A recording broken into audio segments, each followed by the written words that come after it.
चैतन्य सद्गुरुवे नमः। श्री चंद्रमोहन महाप्रभुवे नमः। श्री नित्यानंद सद्गुरुवे नमः। श्री सूर्यानंद सिद्धि योगिने नमः। मातृ पितृ जनन गमने नमः। ओम सर्वेभ्यो देवेभ्यो नमः।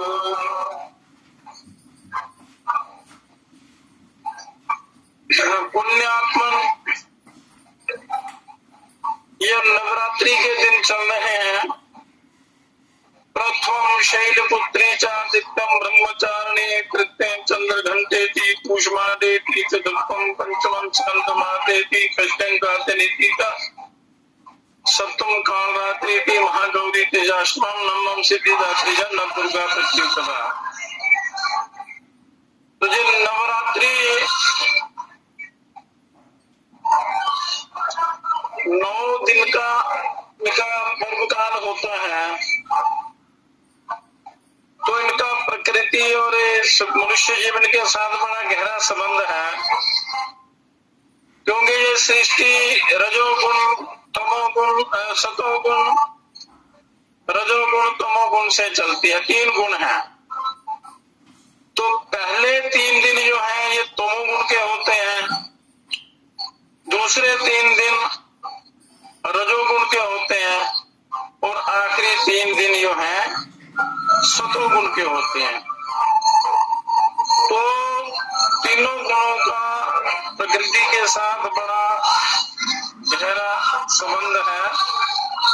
प्रकृति के साथ ही ये सारी सृष्टि का संचालन होता है। मनुष्य के जीवन में इनका बड़ा बहुत महत्व है, बहुत गहरा प्रभाव पड़ता है वैज्ञानिक ढंग से भी और ऐसे लौकिक पारलौकिक दोनों प्रकार से ये जीवन में बहुत ही महत्वपूर्ण होते हैं। नवरात्रि शरीर में 9 चक्र हैं, तो 9 चक्रों का शोधन इन नवरात्रि के दिनों में होता है। और इसका और एक और पहलू है कि बुराई पर अच्छाई की जीत होती है। जैसे भगवती ने महिषासुर का अंत किया था, बुराई का अंत किया था विजयदशमी को, और भगवान श्री राम जी ने रावण पर विजय प्राप्त की थी। रावण बुराई का प्रतीक था और प्रभु राम को परिपूर्ण ब्रह्म सतोगुणी परम कल्याणकारी परिपूर्ण ब्रह्म का रूप से। तो बुराई का अंत होता है और ये अच्छाई का बुराई पर विजय का ये पर्व मनाया जाता है। और भी कई वैज्ञानिक ढंग है, तरीके हैं, इसके वैज्ञानिक रहस्य हैं, क्योंकि जीवन के स्वास्थ्य से भी ये जुड़ा है। इनका संबंध बड़ा गहरा संबंध है। 9 दिनों में यदि आप यहाँ साधना करें, योग साधना करें या कोई भी उपासना करें, तो पिछले 6 महीने के जितने भी दोष शरीर में इकट्ठे होते हैं उनका शोधन हो जाता है। उपासना के द्वारा या जाप के द्वारा, यज्ञ के द्वारा, योग के द्वारा, प्राणायाम के द्वारा, साधना के द्वारा, तो इन दिनों भगवती की साधना की जाती है। उस शक्ति की, उस परिपूर्ण ब्रह्म की शक्ति की उपासना। तो ये इन नवरात्रों का बहुत ही महत्व है। 6 महीने में अगर 9 दिन आप साधना करें तो पूरे वर्ष के दोष जो है वो निकल जाते हैं और ये शरीर साधना के योग्य बन जाता है। तो इसलिए नवरात्रि में लोग व्रत भी रखते हैं। कोई कहता कि शरीर में 6 महीने में जितने विकार जहाँ इकट्ठे हुए हैं वो निकल जाए और शरीर जो है साधना के योग्य बन जाए। लौकिक पारलौकिक लाभ इससे प्राप्त होते हैं। और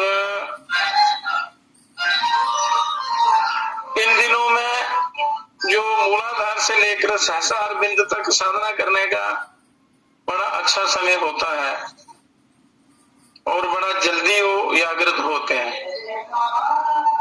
ये चक्कर आपकी साधना जल्दी सफल होती है। और यदि शक्ति पीठ पर साधना की जाए तो वो भी जल्दी होती है, क्योंकि ये शक्ति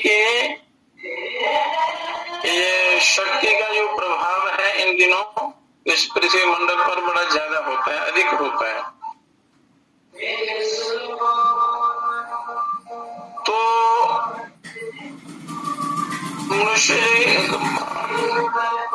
तीन ऋतुओं में 6 ऋतुएं होती हैं वर्ष में, तो 3 ऋतुओं में अशुद्ध खान पान के कारण वात पित्त कफ 3 गुण हैं, सतो गुण रजो गुण तमो गुण। फिर 3 ही विकार हैं शरीर के अंदर, कफ वात पित्त और 3 देव हैं, ब्रह्मा विष्णु महेश। ये त्रिगुणात्मक सृष्टि है। 3 काल है, वर्तमान भविष्य भूतकाल इत्यादि। ये 3 त्रिगुणात्मक सृष्टि है। तो उसमें 3 का है। तो इन नवरात्रों में साधना करने से हर प्रकार की शुद्धि हो जाती है। तो वात पित्त कफ बिगड़ने से कई प्रकार के रोग पैदा हो जाते हैं। तो ये इन दिनों में शरीर शुद्धि क्रियाएं भी की जाती है और अगले 6 महीने जो है वो अच्छे ढंग से निकलते हैं। फिर दूसरे नवरात्रे आते हैं। नवरात्रि का पर्व चैत्र नवरात्रि। तो सर्दियों में जो गर्म चीजें खाते हैं उससे कई विकार पैदा होते हैं। तो उन दिनों में भी शरीर शुद्धिकरण या ये व्रत वगैरह द्वारा, व्रत इत्यादि द्वारा शरीर का शोधन होता है, बीमारियां दूर होती हैं और मनुष्य को देवताओं की कृपा होती है। साधना का जो है मौका मिलता है मनुष्य को। यदि पूरा वर्ष ना कर सके तो 9 दिन भी उपासना आप कर लें तब भी कल्याण हो जाता है।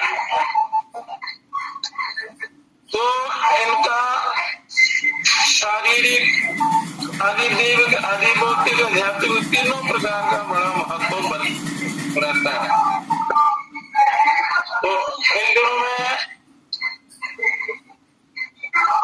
वातावरण बड़ा अच्छा होता है, प्रकृति अनुकूल होती है और इस समय आप इस समय का पूरा लाभ ले सकते हैं। और भी कई गहरे रहस्य हैं नवरात्रि के। तो अब अर्जुन भगवान कृष्ण जी से कहते हैं कि हे प्रभु, मुझे घोर कर्म में क्यों लगाते हैं? जब कहते हैं कि कर्मण्यश्चै बोधव्य बोधव्यञ्च कर्मणश्चै बोधव्य गहना कर्मणो गति। तो आप मुझे इन कर्मों में क्यों लगाते हैं? तो अर्जुन के प्रश्न के उत्तर में भगवान अनेक हेतु देते हुए आगे के 2 श्लोकों में सृष्टि चक्र की सुरक्षा के लिए भी यज्ञ करने की आवश्यकता का प्रतिपादन करते हैं। सृष्टि चक्र जो है उसकी सुरक्षा के लिए यज्ञ कर्म करने की आवश्यकता बताते हैं। ये जो जितने भी यज्ञ कर्म करने के लिए जो बताया गया है उससे सृष्टि की भी रक्षा होती है। सृष्टि संचालन में परमात्मा की सहायता होती है, इसलिए उन्होंने बड़ा जरूरी बताया। तो किस लिए बताए हैं?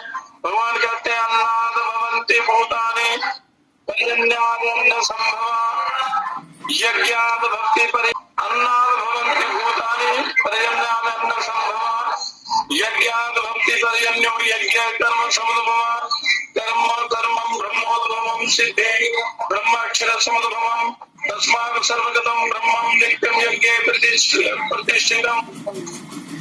कर्म करना आवश्यक क्यों है कि संपूर्ण प्राणी अन्न से पैदा होते हैं, अन्न की उत्पत्ति वर्षा से होती है, वर्षा यज्ञ से होती है, यज्ञ कर्मों से संपन्न होते हैं, और कर्मों को वेद से उत्पन्न जान और वेदों को प्रकट हुआ जान। इसलिए सर्वव्यापी परमात्मा यज्ञ में नित्य स्थित है।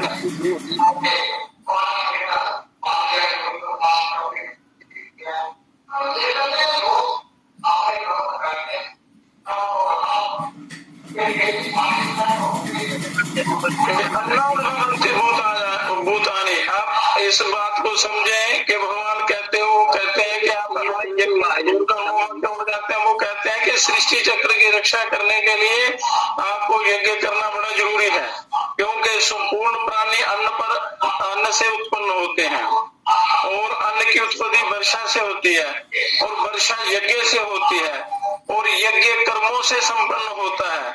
कर्म वेद से पैदा होते हैं, और वेद से उत्पन्न जान और वेद प्रकट हुआ,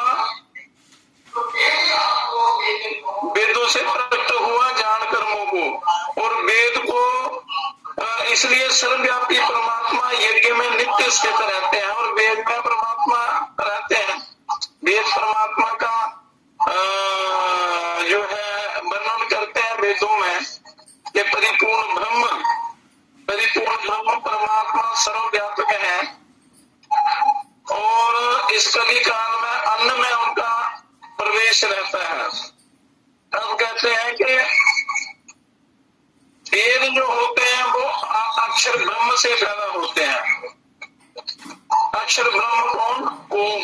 ओम से ये वेद त्रय प्रकट हुई है, सारे वेद प्रकट हुए हैं।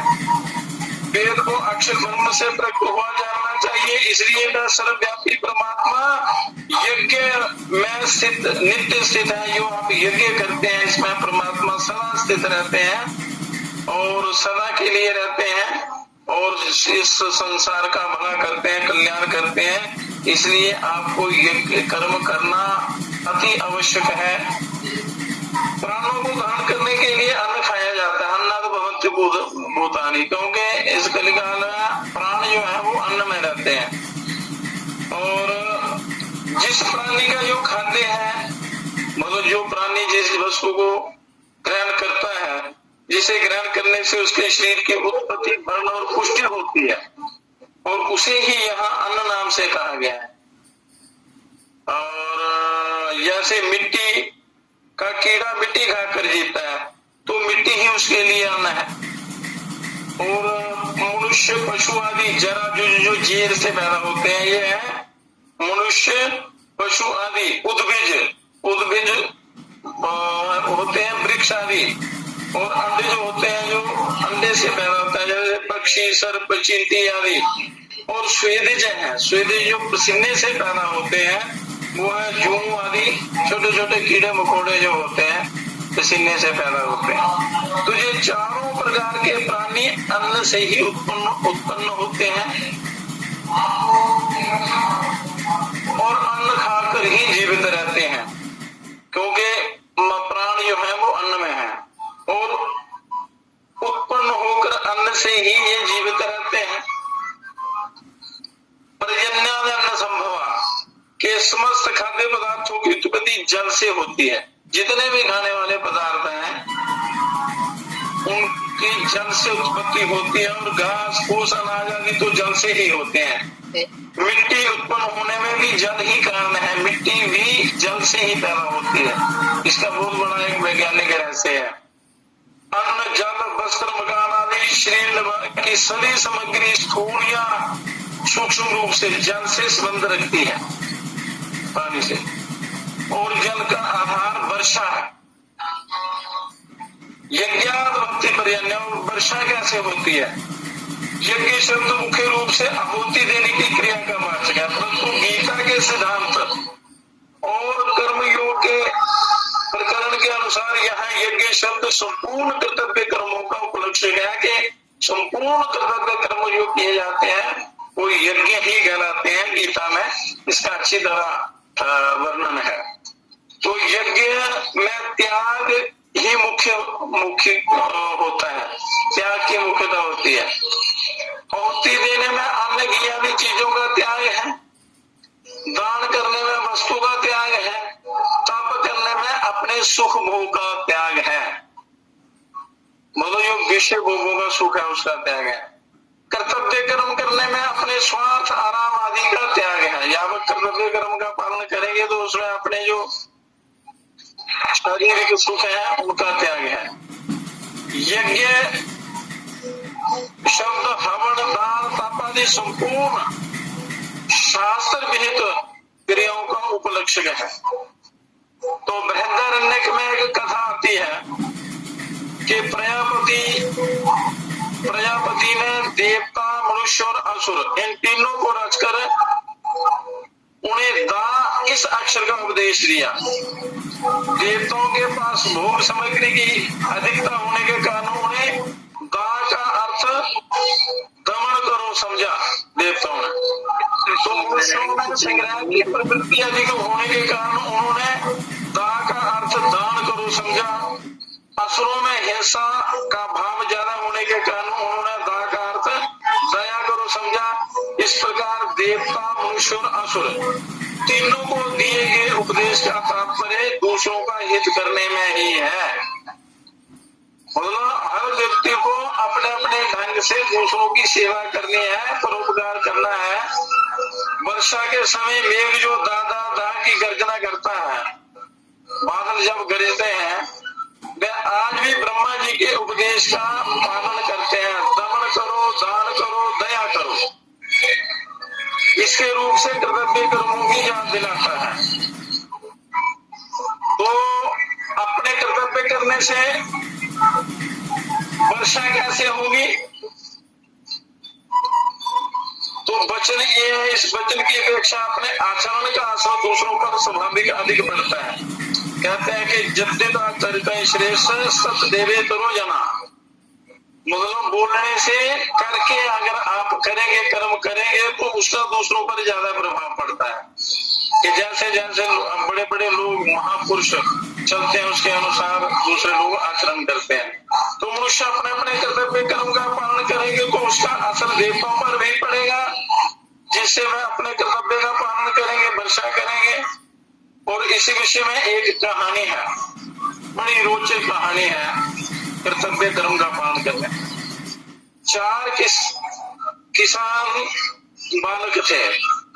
एक किसान के 4 बालक थे। आषाढ़ का महीना आने पर भी वर्षा नहीं हुई।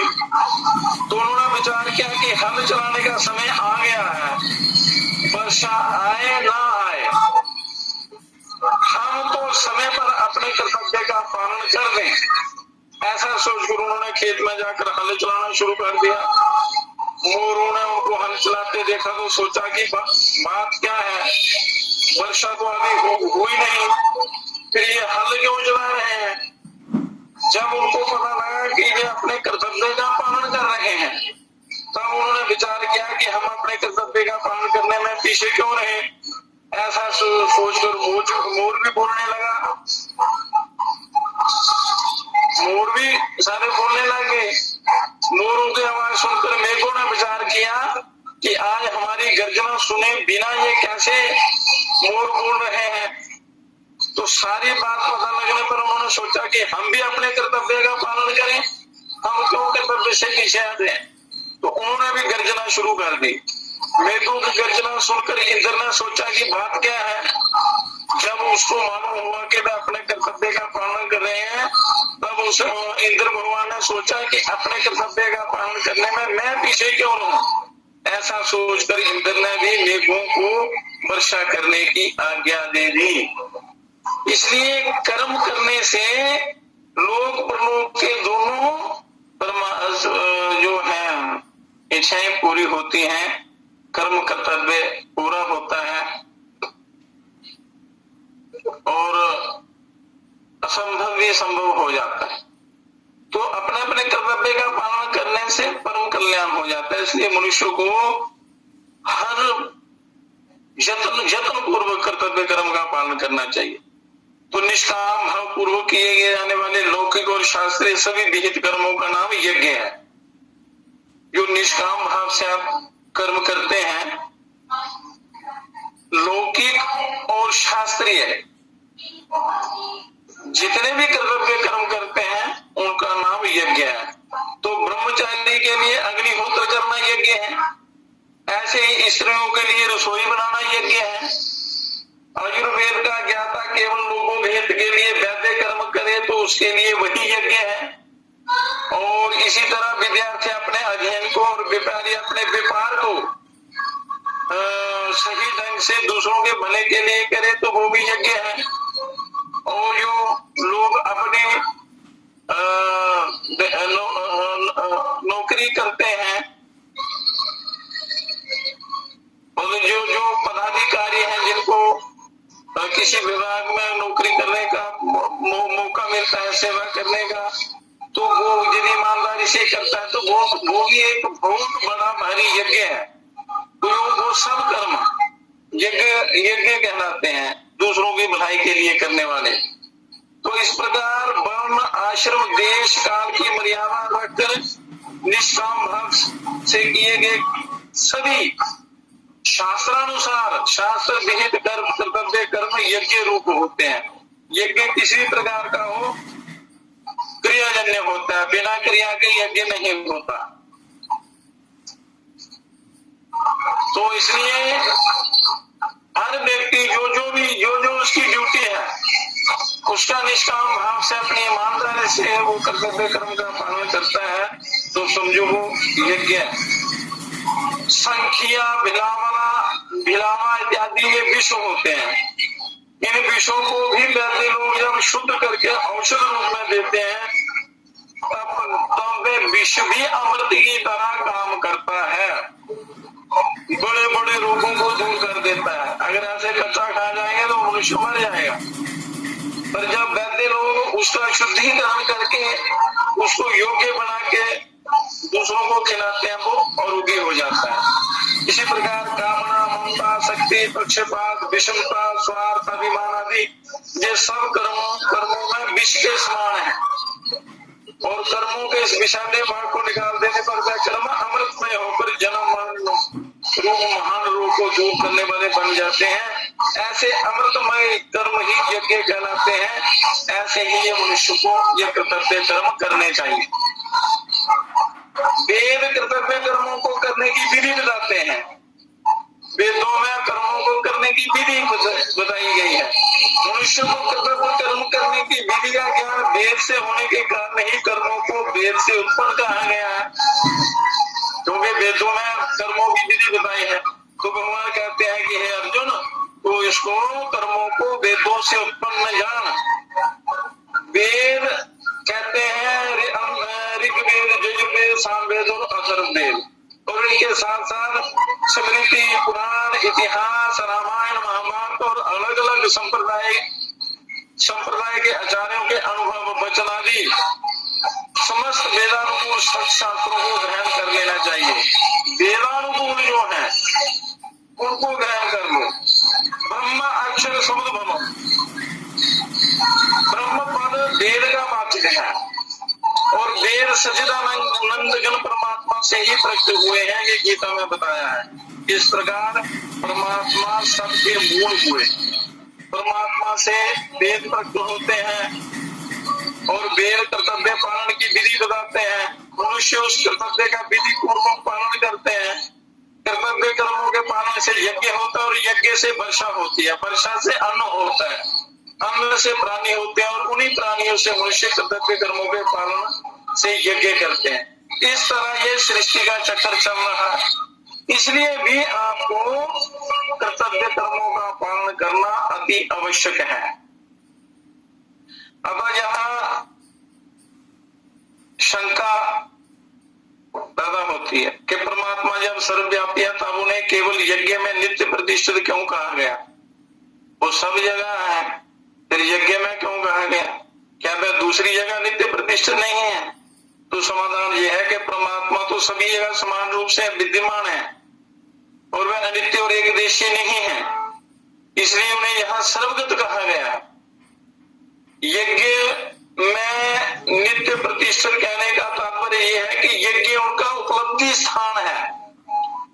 जैसे पानी तो सब जगह है, परंतु जो पानी पीने का होता है तो वो कोई विशेष जगह से लिया जाता है पीने के लिए, विशेष कहीं खास जगह प्रकट होता है। तो परमात्मा की तो इस दृष्टांत से तुलना नहीं की जा सकती, वह परिपूर्ण ब्रह्म तो सर्वव्यापी है, परंतु यज्ञ विधि जो है उनकी प्राप्ति का बड़ा उत्तम स्थान है। जमीन में सर्वत्र जल रहने पर भी वह कुएं आदि से ही उपलब्ध होता है, तो सब जगह से नहीं। पाइप में सर्वत्र नल रहने पर भी जल वहीं से प्राप्त होता है, यहाँ उसका वो नलका वगैरह लगा होता है। पानी तो पाइपों में सब जगह होता है, परंतु पीने के लिए या प्रयोग करने के लिए वो टोटी से ही मिलता है, यहाँ वो स्थान लगा होता है। उसका जो पानी प्राप्त करने का कोई विशेष स्थान होता है, सब जगह से नहीं मिलता। ऐसे ही सर्वगत होने पर भी परमात्मा यज्ञ से ही मिलते हैं।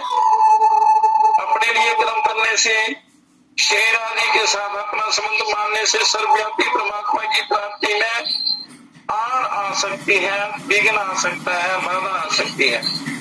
और निष्काम भावपूर्वक केवल दूसरों के हित के लिए कर्तव्य का पालन करने से ये बाधा हट जाती है और नित्य प्राप्त परमात्मा का स्वतः अनुभव हो जाता है। यही कारण है कि भगवान अर्जुन को, जो कि अपने कर्तव्य से हटना चाहते थे, अर्जुन अपने कर्तव्य से हटना चाहते थे और भगवान को बड़ा गहराई से ज्ञान दे रहे थे। अनेक युक्तियों से कर्तव्य का पालन करने पर विशेष जोर दे रहे थे परमात्मा अर्जुन के लिए। इसलिए मनुष्य को भी वो बार बार अनेक वेदों का रहस्य बताते हैं, युक्तियां बताते हैं कि मनुष्य का कल्याण हो, उसका उद्धार हो, ईश्वर की प्राप्ति हो। तो हम कहते हैं सृष्टि चक्र के अनुसार चलने और अपने कर्तव्य का पालन करने की जिम्मेदारी मनुष्य पर ही है। अगर जो मनुष्य अपने कर्तव्य का पालन नहीं करता, उसकी ताड़ना भगवान आगे के श्लोक में करेंगे, तो वो रहस्य आपको कल बताएंगे। जहाँ उसका कार्यक्रम चल रहा है लाइव माता की भेंटों का, तो आवाज बहुत ज्यादा है वहाँ। तो आज का सत्संग यहीं तक समाप्त करते हैं। बाकी कथा कल ठीक समय पर कल शुरू कर देंगे, 9:30 के करीब शुरू कर देंगे और 10:30 समाप्ति होगी। हे परम पिता, हे विश्व पिता, हे राष्ट्र पिता, हे जगदाधार, हे करुणामय दीन दयालो, पूर्ण गुरु हे अपरम पार, हे महेश अब शीघ्र कृपा कर, हमें दीजिए योग विचार, मानवता के प्रेरक बनकर नाथ करे सुखमय संसार। हे परम पिता, हे विश्व पिता, हे राष्ट्र पिता, हे जगदाधार। हरिओम तत्सत, हरिओम तत्सत।